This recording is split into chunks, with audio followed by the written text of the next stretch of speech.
बैलासोबत photo घेणं पडलं महागात. विदेशी महिलेला पाठीमागून अक्षरशः असं भयंकर प्रकार तिच्यासोबत जे घडलंय ते ऐकून पायाखालची वाळू सरकेल.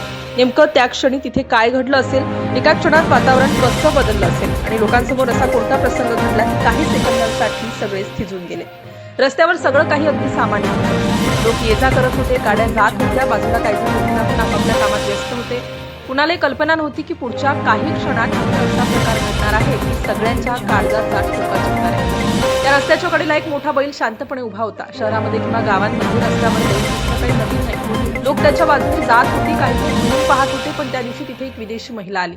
तिला बहुतेक तो बैल पाहून उत्सुकता वाटली. त्याने परदेशातून आलेल्या लोकांना भारतातील असं वेगळं काही दृश्य दिसलं की ते आकर्षित होतात. रस्त्यावर फिरणारे प्राणी, लोकांची वर्दळ हे सगळं त्यांना वेगळं आणि आकर्षित वाटलं. महिला हळूहळू त्या बैलाच्या जवळ जाऊ लागली. आजूबाजूचे काही लोक तिला पाहत होते. काही चेहऱ्यावर आश्चर्य होतं, कारण इतक्या मोठ्या प्राण्यांच्या अगदी जवळ जाणं सुरक्षित नसतं हे अनेकांना माहीत असतं. पण ती महिला मात्र अगदी निर्धास्त दिसत होती. बैलाच्या अगदी जवळ जाऊन उभी राहिली. सुरुवातीला सगळं शांत होतं.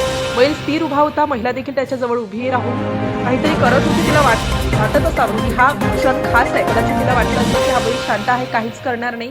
पण प्राणी कधी कसा प्रतिक्रिया देईल हे सांगणं कठीण असतं. आणि अचानक काही सेकंदातच तिथे जे घडलं ते पाहून आजूबाजूचे लोक दचकल्याशिवाय राहिले नाहीत. बैल अचानक हल्ला. एकदम अनपेक्षित हालचाल झाली. कुणालाही समजायच्या आत बैलाने जोरदार प्रतिक्रिया दिली. त्या महिलेला मागून जोराची धडक बसली.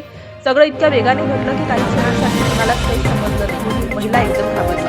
तिला कदाचित वाटलं असेल की बैल शांत आहे, पण त्या एका क्षणात परिस्थिती पूर्णपणे बदलली होती. काही क्षणांसाठी पूर्णपणे गोंधळून गेली. आसपासचे लोकही क्षणभर स्तब्ध झाले.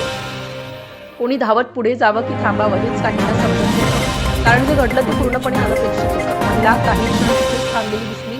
तिला काय करावं हेच समजत नव्हतं. तिच्या चेहऱ्यावर स्पष्ट दिसत होती त्या बैलाने पुन्हा काही केलं तर काय होईल अशी भीती अनेकांच्या मनात होती. आजूबाजूचे लोक तणावाने पाहत होते. रस्त्यावर अचानक निर्माण झालेलं हे वातावरण पूर्णतः बदललं होतं. काही क्षणांपूर्वी जे दृश्य साधं वाटत होतं ते आता धोकादायक वाटू लागलं होतं. काही लोकांनी तिला दूर जाण्याचा इशारा दिला. प्राण्यांच्या जवळ जाणं हे धोकादायक ठरू शकतं याचा हा जिवंत अनुभव होता. विशेषतः जेव्हा त्या प्राण्यांचा स्वभाव किंवा प्रतिक्रिया आपल्याला माहित नसते. काही वेळाने परिस्थिती थोडी शांत झाली. महिला तिथून निघून सरकली. पण काही सेकंदात जे घडलं ते पाहून अनेकांच्या अंगावर काटा आला. कारण सुरुवातीला सगळं अगदी सामान्य वाटत होतं, पण एका क्षणात सगळं बदललं आणि शेवटी जे समोर आलं ते म्हणजे त्या महिलेला बैलाने मागून जोरदार धडक दिली. ती काही क्षणांसाठी पूर्णपणे घाबरून आणि तिथेच गोंधळली. सुदैवाने त्या प्रसंगात मोठी जीवितहानी झाली नाही. पण या एका घटनेने एक गोष्ट पुन्हा स्पष्ट झाली की प्राण्यांजवळ विनाकारण जाणं किंवा धोकादायक पद्धतीनं उभं राहणं कधी कधी गंभीर परिणाम देऊ शकतं. कधी कधी फक्त काही सेकंदांचा निर्णयही आयुष्यभराची आठवण करू शकतो. आणि म्हणूनच अनेकदा जे आपल्याला साधं वाटतं त्यामागे धोका नसलेला असू शकतो.